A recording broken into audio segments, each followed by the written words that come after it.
आओ स्वागत करते हैं उन खास आत्माओं का जिन्हें ब्रह्मांड ने खुद चुना है।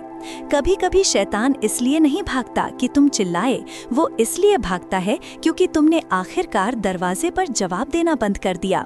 इसे डूबने दो। चुने हुए लोगों, तुमने हाल ही में कुछ ऐसा किया है, शायद बिना किसी धूमधाम के, बिना आतिशबाजी के, बिना एहसास किए भी, जिसने तुम्हारे पूरे आध्यात्मिक अधिकार क्षेत्र को बदल दिया है। तुमने इसे सोशल मीडिया पर घोषित नहीं किया, तुमने इसके बारे में ग्रुप चैट में रोया नहीं, तुमने बस ये किया और स्वर्ग ने ध्यान दिया। अब यहाँ एक तथ्य है जिसे ज्यादातर लोग नजरअंदाज कर देते हैं। लोगों के जीवन में 85% से ज्यादा नकारात्मक परिणाम खराब किस्मत का परिणाम नहीं है, बल्कि परिचित अराजकता के लिए बार बार के निमंत्रण है। जो तुम्हारी रक्षा करता है वो हमेशा एक चमत्कार नहीं होता। कभी कभी ये स्पष्टता का एक क्षण होता है जहाँ तुम कहते हो, रुको, मैंने ये बकवास पहले देखी है, और ठीक वैसे ही तुमने लूप बंद कर दिया। कोई नाटकीय भूत भगाना नहीं, कोई पवित्र जल नहीं, बस दिव्य विवेक के साथ एक तरफ से तंग आ गया।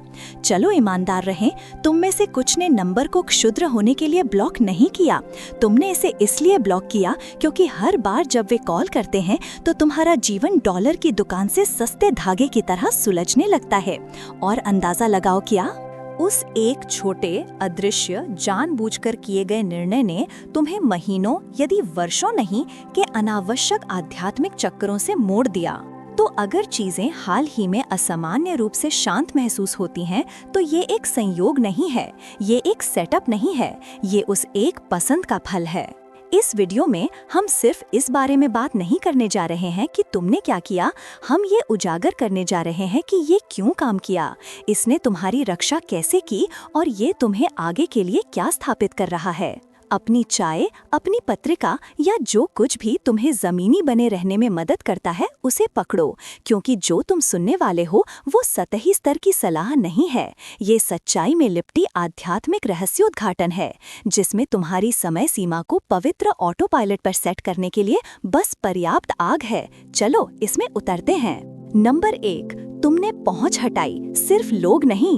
तुमने सिर्फ लोगों को नहीं काटा, तुमने उन पहुंच बिंदुओं को बंद कर दिया जिनका वे तुम्हारे जीवन में अराजकता लाने के लिए उपयोग कर रहे थे। और ये सिर्फ ब्लॉक बटन दबाने या किसी को भूतिया बनाने से कहीं ज्यादा गहरा है। तुमने एक आध्यात्मिक निर्णय लिया, चाहे तुमने इसे महसूस किया हो या नहीं, क्योंकि यहाँ सच है, कुछ लोग जोरदार हमलों के माध्यम से तुम्हारे जीवन को नुकसान नहीं पहुँचा रहे थे, वे शांत पहुँच के माध्यम से ऐसा कर रहे थे। उन बातचीत के माध्यम से जो तुम्हें सूखा देती थीं, उन छोटे छोटे हेरफेर के माध्यम से जो तुम्हें खुद पर सवाल उठाने पर मजबूर करते थे, उन सूक्ष्म ऊर्जा बदलावों के माध्यम से जो तुम्हें हर बातचीत के बाद थका हुआ छोड़ देते थे। और जंगली हिस्सा ये है कि ये हमेशा विषाक्तता की तरह भी नहीं दिखता था। कभी कभी ये सिर्फ जांच करने या सिर्फ मजाक करने या मेरा मतलब ऐसा नहीं था कि रूप में आता था, लेकिन समय के साथ वे क्षण जुड़ गए और तुम्हारी आत्मा ने वो नोटिस करना शुरू कर दिया जिसे तुम्हारे मस्तिष्क को सामान्य करने के लिए सिखाया गया था। तुमने हाल ही में क्या किया? शायद ये निमंत्रण को ना कहना था, शायद ये आखिरकार उस पाठ का जवाब ना देना था, शायद ये मानसिक, भावनात्मक या यहाँ तक कि शारीरिक रूप से एक अलग रास्ता अपनाने का विकल्प था। जो भी था, इसने एक पैटर्न को बाधित कर दिया, और पैटर्न वो जगह है जहां आध्यात्मिक युद्ध सबसे अच्छा छिपता है। बड़ी स्पष्ट चीजों में नहीं, बल्कि दैनिक दोहराए जाने वाले लूपों में, जो तुम्हें उन लोगों के लिए दरवाजे खुले रखने के लिए प्रशिक्षित करते हैं जो अब तुम्हारे स्थान से संबंधित नहीं है। तुमने उन्हें सिर्फ हटाया नहीं, तुमने उनके प्रभाव को हटाया। तुमने वो शक्ति छीन ली जो उनके पास तुम्हारे अपराध बोध, तुम्हारी सहानुभूति या गलत समझे जाने के तुम्हारे डर पर खींचने के लिए थी। और वो निर्णय सुरक्षा से ज्यादा था, ये उद्धार था, शांत, अनौपचारिक उद्धार, जिस तरह का तालियां नहीं पाता लेकिन माहौल बदल देता है। अब तुम शांति को नोटिस करना शुरू कर रहे हो। तुम अपनी हर चाल पर दूसरा अनुमान नहीं लगा रहे हो। तुम पूरी रात अपने सिर में बातचीत को फिर से नहीं चला रहे हो। जो खामोशी तुम अनुभव कर रहे हो वो अकेलापन नहीं है, ये हस्तक्षेप के काटे जाने की आवाज है, ये भावनात्मक स्थैतिक की अनुपस्थिति है। तुम आखिरकार अपने विचारों को सुन रहे हो, बिना किसी और के हेरफेर के उनमें लिपटे हुए। उस एक सीमा ने, उस एक बदलाव ने तुम्हें अनावश्यक बकवास की एक नई लहर से बंद कर दिया है। और सबसे अच्छा हिस्सा, तुम्हें इसे समझाने की भी जरूरत नहीं है। उन्होंने महसूस किया कि पहुंच से इनकार कर दिया गया था।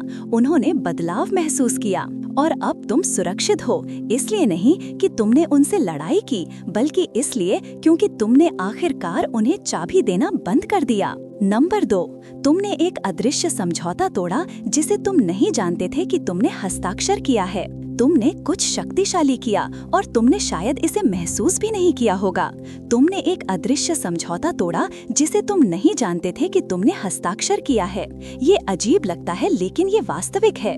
कभी कभी हम ऐसी जिम्मेदारियां, भूमिकाएं और अपेक्षाएं लेकर घूमते हैं जो शुरू से ही हमारी नहीं थीं। कहीं न कहीं आघात, हेरफेर, परित्याग के डर या स्वीकार किए जाने की जरूरत के माध्यम से हम चुपचाप सिकुड़ने, खुश करने, दोष लेने, चाहे कोई भी कीमत हो, शांति बनाए रखने के लिए सहमत हो गए। हमने एक कलम के साथ एक अनुबंध पर हस्ताक्षर नहीं किया, लेकिन हमने इसे अपने व्यवहार के साथ हस्ताक्षर किए। हमने इसे हर बार हस्ताक्षर किए जब हम चुप रहे, जब हमें बोलना चाहिए था, हर बार जब हमने सिर्फ तर्क से बचने के लिए वार सहा। तुमने खुद को समायोजित किया, तुम मंद हो गए, तुमने बस होने के लिए माफी मांगी। लेकिन सच तो ये है कि वे लेबल विवरण नहीं थे, वे उपकरण थे। तुम्हें सिकुड़ने के लिए उपकरण, तुम्हें समाहित करने के लिए उपकरण, तुम्हें खुद पर दूसरा अनुमान लगाते रहने के लिए उपकरण, ताकि तुम प्रबंधनीय बने रहो। लेकिन हाल ही में तुम्हारे अंदर कुछ क्लिक हुआ। ये एक बातचीत, खामोशी का एक क्षण या एक गहरा आंतरिक ज्ञान हो सकता था जो तुम्हें कहीं से भी नहीं मारा। तुमने पूछना शुरू कर दिया, रुको, क्या होगा अगर वे मेरे बारे में गलत थे? उस एक सवाल ने सब कुछ हिला दिया, क्योंकि अब तुम उनके हेरफेर के जादू के तहत काम नहीं कर रहे हो। अपराध बोध अब नहीं चिपकता, शर्म उस तरह से नहीं काटती जैसे पहले काटती थी। जिस भ्रम पर वे पनपे वो साफ होना शुरू हो रहा है। तुम आखिरकार खुद को उनकी आंखों के बजाय अपनी आंखों से देख रहे हो। वो मानसिक विद्रोह बाहर से बड़ा नहीं लग सकता है, लेकिन ये एक आध्यात्मिक क्रांति है। जब तुम तुम्हारे बारे में उनकी कहानी पर विश्वास करना बंद कर देते हो, तो तुमने उस खेल से नकाब उतार दिया। तुम्हें उनसे बहस करने की जरूरत नहीं थी, तुम्हें उनका सामना करने की जरूरत नहीं थी। शक्ति कभी भी उनके शब्दों में नहीं थी, ये उनके साथ तुम्हारे समझौते में थी। और अब जब तुमने अपना समझौता वापस ले लिया है, तो भ्रम ठहर रहा है। इस बदलाव ने तुम्हें भविष्य के रिश्तों, वातावरणों और स्थितियों से बचा लिया है जो तुम्हारे उस पुराने संस्करण को एक प्रवेश बिंदु के रूप में उपयोग करने की कोशिश करते। तुम अब उस तरह से हेरफेर करने योग्य नहीं हो जैसे तुम एक बार थे। तुम सिर्फ ठीक नहीं हो रहे हो, तुम अपनी पहचान को फिर से हासिल कर रहे हो। और ये किसी भी ऐसे व्यक्ति के लिए खतरनाक है जो शक्तिशाली महसूस करने के लिए तुम्हारे भ्रम पर निर्भर था। नंबर 5, तुम बिना समापन की जरूरत के चले गए। तुम बिना समापन की जरूरत के चले गए और ये तुम्हारे द्वारा किए गए सबसे आध्यात्मिक रूप से परिपक्व चीजों में से एक था। क्योंकि चलो ईमानदार रहें, समापन सबसे ज्यादा मूल्यांकित और गलत समझे गए अवधारणाओं में से एक है। लोग इसके बारे में ऐसे बात करते हैं जैसे ये कोई जादुई क्षण हो जहां सब कुछ समझ में आता है और हर कोई अंततः स्वीकार करता है कि उन्होंने क्या गलत किया। लेकिन ज्यादातर समय समापन सिर्फ उसी चीज से जुड़े रहने का एक बहाना है जो तुम्हें सुखा रही है। ये एक आध्यात्मिक विलंब स्ट्रैटेजी है, एक उपचार की आवश्यकता नहीं। तुम्हारा एक माफी, एक स्पष्टीकरण या एक अंतिम बातचीत का इंतजार किए बिना चले जाने का विकल्प चुनना कमजोरी नहीं थी, ये शक्ति थी। इसका मतलब था कि तुमने आखिरकार समझ लिया कि कुछ लोग तुम्हें कभी भी सच्चाई नहीं देंगे, क्योंकि वे पहली जगह में इसके प्रति कभी भी प्रतिबद्ध नहीं थे। वे भ्रमित नहीं थे, वे अनजान नहीं थे, वे बस इस बात से सहमत थे कि चीजें कैसी थीं, क्योंकि अराजकता उनके पक्ष में काम करती थी। और तुम्हारा स्पष्टता की मांग किए बिना चले जाना, इसने कर्मिक लूप को तोड़ दिया, इसने ऊर्जावन अनुबंध को समाप्त कर दिया। तुमने सिर्फ अपनी शांति की रक्षा नहीं की, तुम एक दोहराए जाने वाले चक्र से बच गए जो तुम्हारे अगले मौसम में तुम्हारा पीछा करता। क्योंकि जब तुम गलत लोगों से समापन का पीछा करते हो तो तुम वास्तव में सत्यापन का पीछा कर रहे हो। तुम किसी ऐसे व्यक्ति से सच्चाई प्राप्त करने की कोशिश कर रहे हो जिसने तुम्हारे साथ अपना पूरा रिश्ता विरूपण पर बनाया था। वे चाहते थे कि तुम फंसे रहो, वे चाहते थे कि तुम पुराने संदेशों को फिर से पढ़ो, हर बिंदु पर ज्यादा सोचो और उनके किसी ऐसे व्यक्ति बनने का इंतजार करो जो वे कभी नहीं थे। लेकिन जब तुमने उपचार के प्रदर्शन के बजाय शांति को चुना तो तुमने खेल को चकनाचूर कर दिया। तुम्हें अंतिम शब्द देने की जरूरत नहीं थी, क्योंकि तुम्हें एहसास हुआ कि तुम्हारा निर्णय ही अंतिम शब्द था और अब तुम आजाद हो, पूर्ण नहीं, अछूते नहीं, लेकिन आजाद, उन भावनात्मक हुकों से आजाद जिन्हें उन्होंने तुम में छोड़ने की कोशिश की थी। इस विचार से आजाद कि उपचार पारस्परिक होना चाहिए, इस विश्वास से आजाद कि चुपचाप चले जाने का मतलब है कि तुम्हें परवाह नहीं थी। तुम्हें परवाह थी, लेकिन तुम्हें अपनी आत्मा उनके समापन के संस्करण से ज्यादा थी। उस पसंद ने तुम्हारे भाग्य को फिर से रूट कर दिया। तुमने सिर्फ एक व्यक्ति, एक स्थान या एक स्थिति नहीं छोड़ी, तुमने एक चक्र छोड़ा, और ऐसा करके तुमने शांति के स्थायी होने के लिए जगह साफ कर दी, क्योंकि इस बार तुमने इसे पेश किए जाने से पहले चुना। नंबर 6, तुमने जो तुम जानते हो उसे अपने तक रखने का फैसला किया। तुमने हाल ही में एक ऐसा निर्णय लिया जो बाहर से छोटा लग सकता है, लेकिन आध्यात्मिक रूप से ये बहुत बड़ा था। तुमने जो तुम जानते हो उसे अपने तक रखने का फैसला किया, और ये सिर्फ खामोशी के बारे में नहीं था, ये आत्म संरक्षण के बारे में था। लोग कम आंकते हैं कि जब तुम उस जगह पहुंचते हो तो क्या होता है। ये क्रोध का क्षण नहीं है, ये एक नखरा नहीं है, ये स्पष्टता है, शुद्ध, ठोस, जमीनी स्पष्टता, आत्मसम्मान में निहित एक निर्णय। और उस प्रकार की स्पष्टता अधिकार का एक रूप है। ये भीख मांगने से कहीं ज्यादा जोर से बोलती है। ये ब्रह्मांड को बताती है, मैं आखिरकार खुद को देखता हूँ। तुम्हारा विवेक तेज है, तुम्हारी अंतर्ज्ञान जोरदार है, तुम्हारी किसी भी नकली या गलत संरचना के प्रति सहिष्णुता चली गई है। ये कोई छोटी बात नहीं है, ये आध्यात्मिक कवच है। और जो दर्द एक बार तुम्हें तोड़ने की धमकी देता था, वो अब वही चीज बन गया है जिसने तुम्हारा विवेक बनाया है। तुमने सिर्फ दर्द के साथ नहीं बैठा, तुमने इसे तुम्हें सिखाने दिया, और इसके कारण तुम्हें कभी भी एक ही सबक से 2 बार धोखा नहीं दिया जाएगा। नंबर 12, तुमने अस्थायी आराम पर अनुशासन चुना। तुमने एक ऐसा निर्णय लिया जिससे कई लोग अपनी पूरी जिंदगी बचते हैं। तुमने अस्थायी आराम पर अनुशासन चुना, और ये बाहर से प्रभावशाली नहीं लग सकता है। कोई रोशनी नहीं थी, कोई तालियां नहीं थी, कोई तत्काल परिणाम नहीं थे, लेकिन आत्मा में ये एक गेम चेंजर था, क्योंकि वो एक क्षण जहां तुमने अभी नहीं, या ये मेरे लिए नहीं है, या मैं इंतजार करूंगा कहा, वो सिर्फ इच्छा शक्ति से ज्यादा था। ये सुरक्षा थी। तुमने सिर्फ कुछ का विरोध नहीं किया, तुमने एक नकली को अवरुद्ध कर दिया। कुछ ऐसा था जो अच्छा दिखता था। इसने शायद त्वरित राहत, तेज पैसा, आसान सत्यापन या भावनात्मक ध्यान की पेशकश की होगी जब तुम खाली महसूस कर रहे थे, लेकिन दिल की गहराई में तुम जानते थे कि ये संरेखित नहीं था।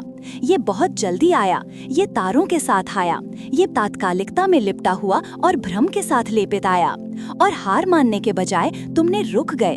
तुमने अपनी असुविधा को कुछ अस्थायी के साथ ठीक करने की खुजली का विरोध किया। उस ठहराव ने तुम्हें बचा लिया। ज्यादातर लोग ये नहीं समझते कि आत्मा में अनुशासन कैसे काम करता है। वे सोचते हैं कि ये सिर्फ बुरी चीजों को ना कहने के बारे में है, लेकिन वास्तविक अनुशासन लगभग सही चीजों को, अच्छी दिखने वाली लेकिन गलत समय की चीजों को, भावनात्मक रूप से आकर्षक लेकिन आध्यात्मिक रूप से महंगी चीजों को ना कहने के बारे में है। और जो तुमने किया वो दुर्लभ था। तुमने लगाव के लिए बसने के बजाय संरेखण का इंतजार करने का विकल्प चुना। उस निर्णय ने बस एक दरवाजा बंद कर दिया जिससे दुश्मन उम्मीद कर रहा था कि तुम चलोगे, क्योंकि अगर तुमने वो शॉर्टकट, वो त्वरित समाधान, वो भावनात्मक रूप से गंदा विकल्प लिया होता तो तुम किसी ऐसी चीज से बंधे होते जिससे तुम्हें बाद में भगवान को तुम्हें बचाने की जरूरत होती। तुमने सिर्फ गलत चीज को ना नहीं कहा, तुमने असली चीज के लिए जगह बनाई, उसके लिए जो तुम्हारी शांति की कीमत नहीं चुकाएगी, उसके लिए जो तुम्हारी ऊर्जा को नहीं सुखाएगी, उसके लिए जो सच्चाई पर बनी है, प्रलोभन पर नहीं। अनुशासन पल में कमी की तरह महसूस हो सकता है, लेकिन ये आध्यात्मिक दूरदर्शिता है। ये कहता है, मैं स्थायी रूप से संरेखण से बाहर होने की तुलना में अस्थायी रूप से असहज होना पसंद करूंगा। वो विकास है, वो परिपक्वता है, और इसीलिए तुम्हारा भविष्य बहुत अलग दिखने वाला है। तुमने आत्म तोड़फोड़ के चक्र को तोड़ा, तुमने कुछ ऐसा ठुकरा दिया जो एक पल के लिए अच्छा लगता लेकिन तुम्हें बाद में बहुत महंगा पड़ता। और अब तुम न केवल सुरक्षित हो, तुम स्थित हो, कुछ वास्तविक, स्थायी और पूरी तरह से तुम्हारा के लिए स्थित हो। सब कुछ सिर्फ इसलिए क्योंकि तुम्हारे पास इंतजार करने की ताकत थी। नंबर 13, तुमने अलग तरह से प्रार्थना की, आशीर्वाद के लिए नहीं बल्कि स्पष्टता के लिए। हाल ही में तुम्हारी प्रार्थना जीवन में कुछ बदल गया और इसने तुम्हारे विचार से ज्यादा बदल दिया। तुमने जैसे तुम करते थे वैसे प्रार्थना करना बंद कर दिया। तुम और पैसे और दोस्त और अवसर या यहाँ तक कि और शांति नहीं मांग रहे थे। इस बार तुमने स्पष्टता के लिए पूछा, इसलिए नहीं क्योंकि तुम हताश थे बल्कि इसलिए क्योंकि तुमने आखिरकार एहसास किया कि तुम जो देखते हो वो निर्धारित करता है कि तुम क्या चुनते हो। और जब तुमने प्रावधान के बजाय दृष्टि के लिए पूछना शुरू किया तो सब कुछ उस अनुरोध के चारों ओर खुद को पुनर्व्यवस्थित करना शुरू कर दिया। इस तरह की प्रार्थना अलग है। ये हमेशा रोंगटे या आतिशबाजी के साथ नहीं आती है। ये हमेशा तुम्हें पल में अच्छा महसूस नहीं कराती है। कभी कभी ये तुम्हें असहज करती है क्योंकि स्पष्टता उजागर करती है। ये भ्रमों को दूर करती है। ये तुम्हें दिखाती है कि वास्तव में तुम्हारे साथ कौन है और कौन सिर्फ धीमी गति में तुम्हारी विफलता के लिए ताली बजा रहा है। ये वास्तविक कारण प्रकट करती है कि क्यों कुछ दरवाजे बंद होते रहते हैं, क्यों कुछ लोग अचानक खुद को दूर कर लेते हैं और क्यों कुछ जिसे तुमने एक आशीर्वाद समझा था वो वास्तव में चारा था। लेकिन वो असुविधा वो सुरक्षा है, क्योंकि स्पष्टता तुम्हें सिर्फ मुसीबत से बचने में मदद नहीं करती, ये तुम्हें सीधे उसमें चलने से धोखा खाने से बचाने में मदद करती है। जब तुम भगवान से तुम्हें जो तुम चाहते हो उसे देने के बजाय जो वास्तविक है उसे दिखाने के लिए कहते हो, तो तुमने आध्यात्मिक सुरक्षा के एक गहरे रूप को सक्रिय किया। तुमने अपने कनेक्शन के रूप में प्रच्छन्न भ्रम को अपने जीवन में आमंत्रित करना बंद कर दिया। तुमने संकेतों का पीछा करना बंद कर दिया और अंतर्दृष्टि की मांग शुरू कर दी। और उस एक समायोजन ने तुम्हारे पूरे दिव्य रक्षा प्रणाली को पुनर्प्रोग्राम कर दिया। इस तरह की स्पष्टता की खूबसूरती ये है कि ये खतरा दिखाई देने से पहले ही काम करना शुरू कर देती है। तुम चीजों को उनके बनने से पहले देखना शुरू कर देते हो। तुम लोगों के बोलने से पहले ऊर्जा बदलावों को महसूस करते हो। तुम उन चीजों में रुचि खो देते हो जो अभी तक खुद को झूठी के रूप में प्रकट नहीं हुई हैं। वो पागलपन नहीं है, वो दिव्य दृष्टि है जो अपना काम कर रही है। यही कारण है कि हाल ही में कुछ चीजें बिना किसी चेतावनी के बिखर गई हैं। क्यों कुछ लोग चुप हो गए हैं, क्यों तुमने अधिक अलग थलग लेकिन किसी तरह अधिक शांति में महसूस किया है। वो स्पष्टता है। ये पुरस्कृत करने से पहले छांटती है, ये बचाने से बाधित करती है। और तुम हार नहीं रहे हो, बस इतना है कि तुमने जो मांगा वो काम कर रहा है। तुमने पहले गलत प्रार्थना नहीं की, लेकिन अब तुम सटीकता के साथ प्रार्थना कर रहे हो। तुम सिर्फ आशीर्वाद की तलाश नहीं हो, तुम फिल्टर बना रहे हो। और इसके कारण तुम्हें किसी भी ऐसी चीज से मूर्ख नहीं बनाया जाएगा, धोखा नहीं दिया जाएगा या देरी नहीं की जाएगी जो तुम्हारे अगले अध्याय से संबंधित नहीं है। नंबर 14, तुमने उन्हें बिना किसी चेतावनी के जाने दिया। तुमने उन्हें बिना किसी दिखावे, बिना किसी चेतावनी और बिना देखे जाने की जरूरत के जाने दिया। तुमने दरवाजा नहीं पटका, तुमने उनके राज हवा में नहीं उछाले। तुमने वो लंबा संदेश नहीं लिखा जिसमें हर कारण बताया गया हो कि तुम तंग आ गए थे। तुम बस चुपचाप साफ सुथरे चले गए। और वो निर्णय ठीक वही आध्यात्मिक महारत थी, क्योंकि तुम्हारी खामोशी निष्क्रिय नहीं थी, ये जानबूझकर थी, ये सुरक्षा थी, ये शक्ति थी। ज्यादातर लोग ये नहीं समझते, लेकिन कुछ दुश्मन तुमसे लड़ना नहीं चाहते, वे तुमसे पोषण करना चाहते हैं। तुम्हारी प्रतिक्रियाएं, तुम्हारे स्पष्टीकरण, तुम्हारी ऊर्जा, वे उनके ईंधन थे। जितना अधिक समय तक तुम लगे रहे, उतना ही अधिक समय तक वे तुम्हें अराजकता से बांधे रख सकते थे। वे तुम्हें ट्रिगर करते, तुम्हारे टूटने का इंतजार करते, फिर जब तुम खुद का बचाव करते तो पीड़ित खेलते। वो जाल था, चारा और प्रतिक्रिया, भ्रम और सफाई, अपमान और स्पष्टीकरण का एक कभी न खत्म होने वाला चक्र। लेकिन तुम इससे आगे निकल गए। तुमने कुछ पवित्र महसूस किया। स्वतंत्रता को अनुमति या एक दर्शक की जरूरत नहीं है। तुमने देखा कि ये क्या था और चिल्लाने के बजाय तुमने डिस्कनेक्ट कर दिया। सच्चाई साबित करने के बजाय तुमने इसे मूर्ति रूप दिया। और जिस क्षण तुमने उन लोगों के लिए प्रदर्शन करना बंद कर दिया जो वैसे भी कभी नहीं सुन रहे थे, तुम्हारी ऊर्जा ठीक लीक होने लगी। तुम्हारे निकास के बाद की खामोशी खालीपन नहीं थी, ये इंसुलेशन थी, आध्यात्मिक इंसुलेशन। तुमने उन्हें वो नकार दिया जिसके लिए वे आए थे। तुमने उन्हें उस प्रतिक्रिया से वंचित कर दिया जिसकी उन्हें कहानी को घुमाते रहने के लिए जरूरत थी। और अब वे बात कर रहे हैं, वे सोच रहे हैं, वे हाथ पैर मार रहे हैं, क्योंकि जो उन्होंने सोचा था कि तुम्हें चोट पहुंचाएगा वो तुम तक पहुंच भी नहीं सका। जिस नाटक को उन्होंने भड़काने की कोशिश की वो सपाट हो गया, क्योंकि तुमने उनकी धुन पर नाचने से इनकार कर दिया। वो खामोशी एक तलवार बन गई, तुम्हारे और हर उस कहानी के बीच की दूरी को काटती हुई जिसे वे तुम्हारे नाम के चारों ओर बनाने की कोशिश कर रहे थे। तुमने वो करके खुद की रक्षा की जो कई नहीं कर सकते, दूर चलना जब तुम्हारा अहंकार जवाब देना चाहता था। तुमने नाटक पर गरिमा, तमाशे पर स्थिरता को चुना, और इसके कारण तुमने बस एक पूरे आध्यात्मिक युद्ध को बंद कर दिया। तुमने सिर्फ एक स्थिति नहीं छोड़ी, तुमने एक सिस्टम से अनप्लग कर दिया। बिना किसी चेतावनी के जाने देना कमजोरी नहीं थी, ये ज्ञान था। तुम ऐसे चले जैसे कोई आखिरकार अपने मूल्य को समझता है। तुम्हें शक्तिशाली होने के लिए जोरदार होने की जरूरत नहीं है, और जो खामोशी तुमने पीछे छोड़ी वो किसी ऐसे व्यक्ति की गूंज है जो आखिरकार जानता है कि वे अराजकता के लिए कुछ नहीं देते, यहाँ तक कि एक अलविदा भी। जो तुमने किया वो बाहर की दुनिया के लिए एक बड़े जीवन बदलने शक्ति की तरह नहीं लग सकता है, लेकिन आध्यात्मिक रूप से ये एक भूकंपीय बदलाव था। प्रत्येक शांत निर्णय, प्रत्येक सम्मानित सीमा, प्रत्येक प्रतिरोधित प्रयत्न सिर्फ अस्तित्व के बारे में नहीं था, ये संरेखन के बारे में था। तुम चिल्लाए नहीं, तुमने श्रेय की मांग नहीं की, तुम बस अलग तरह से चले। और वो बदलाव आत्मा के क्षेत्र में किसी का ध्यान नहीं गया। जब दूसरे अभी भी कर्मिक लूप में फंसे हुए हैं, अलग अलग वेशभूषा में एक ही नाटक को दोहराते हुए तुमने चक्र को बाधित कर दिया। तुमने उन तारों को काट दिया जिनका वे तुम्हें ट्रिगर करने के लिए उपयोग करते थे। तुमने झूठी कहानियों से डिस्कनेक्ट कर दिया, भावनात्मक चारे को अस्वीकार कर दिया और अराजकता पर स्पष्टता को चुना। वो भाग्य नहीं था, वो शक्ति थी, शांत, जमीनी, दिव्य शक्ति। तुमने अपने वर्तमान को संशोधित करके अपने भविष्य की रक्षा की। इसीलिए कुछ लोग भ्रमित हैं, कुछ पैटर्न नहीं दोहराए गए और कुछ दरवाजे बिना किसी चेतावनी के बंद हो गए। तुम्हें आध्यात्मिक रूप से अछूता रखा गया है, इसलिए नहीं क्योंकि तुमने ज्यादा मेहनत की, बल्कि इसलिए क्योंकि तुम होशियारी से चले, तुम ज्ञान में चले। तुमने मनीपाकृत किए जाने वाले तंत्रों को मुफ्त ऊर्जा प्रदान करने से इनकार कर दिया। ये तुम्हारी पुष्टि है। जिस तूफान से तुम बचे वो वास्तविक था, जो खतरा तुमने नहीं देखा वो रास्ते में था, लेकिन तुम्हारे हाल के विकल्पों ने तुम्हारे भाग्य को फिर से रीरूट कर दिया। तुमने बस एक प्रमुख आध्यात्मिक परीक्षा पास की और अब सब कुछ तुम्हारी नई आवृत्ति, लोगों, स्थानों और यहाँ तक कि समय का भी जवाब देना चाहिए।